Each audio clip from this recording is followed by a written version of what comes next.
Agora, Padre Fábio, o pontificado do Papa João Paulo II foi um pontificado longo, né? 26 anos, se não me engano, 25 ou 26 anos. E o cardeal Joseph Ratzinger exerceu, então, essa função num pontificado longo, então ele teve muita influência nesse pontificado, nos documentos e tudo mais assim.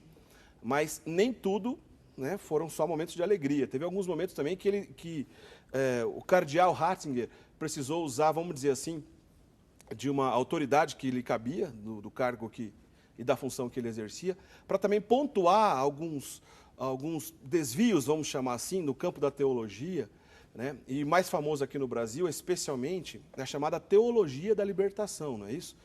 Que é uma corrente teológica fundada pelo padre Gutierrez, um padre peruano. Ele fundou esse pensamento quando ele preparava os seus estudos para o CELAM de Medellín, que aconteceu em 1968. Então, logo depois do CELAM, lançou-se um livro chamado Teologia da Libertação, que na sua raiz, propriamente dita, volta o olhar da teologia, tudo mais para os mais pobres, os mais necessitados. O problema é que depois desse período, acabou tendo outras influências dentro dessa teologia, principalmente diretamente relacionada à influência marxista, o marxismo dentro dessa corrente, e alguns teólogos brasileiros, inclusive.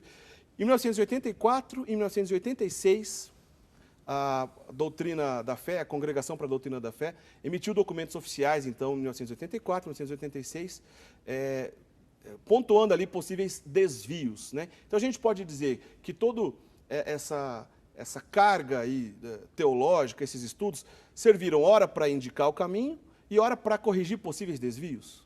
Exatamente. A teologia da libertação é uma tentativa de fazer teologia, porém prescindindo exatamente daquilo que nós chamamos lugares teológicos, ou seja, do modo tradicional de fazer a teologia, prescindindo da fé, da tradição e do magistério, e colocando no lugar disso o social, o pobre, como um critério para a gente agora estudar teologia, estudar a Sagrada Escritura e rever muita da doutrina da Igreja, o que obviamente não cabe, não é possível. Então, o Papa Ratzinger, sem dúvida, um dos maiores contributos dele foi fazer essa correção e, mais uma vez, defender a verdade da teologia, a verdade da fé católica, que se estava, nesse momento, ameaçada em certos lugares, especialmente aqui no nosso país e outros países da América Latina. Talvez, Padre Fábio, provavelmente esse episódio e alguns outros onde o cargo dele pedia, então, essa firmeza em relação à ortodoxia, em relação ao pensamento da Igreja Católica, para que realmente a função dele é isso, né? Na época do pontificado de João Paulo II, não deixar que aconteçam essas possíveis distorções, né? E mesmo que a teologia da libertação tenha uma intenção boa e tenha sido criada sobre aspectos honestos, né? de buscar Deus em última análise, essa influência marxista acabou depois distorcendo ali pelo caminho e nas antigas discussões, nas antigas heresias que se levantavam na igreja, né? Que heresia nada mais é, se eu me ajuda, se eu me corrija, se eu falar errado, que uma distorção do pensamento católico, né? Uma verdade de fé que é distorcida, uma releitura Exatamente. de uma verdade de fé.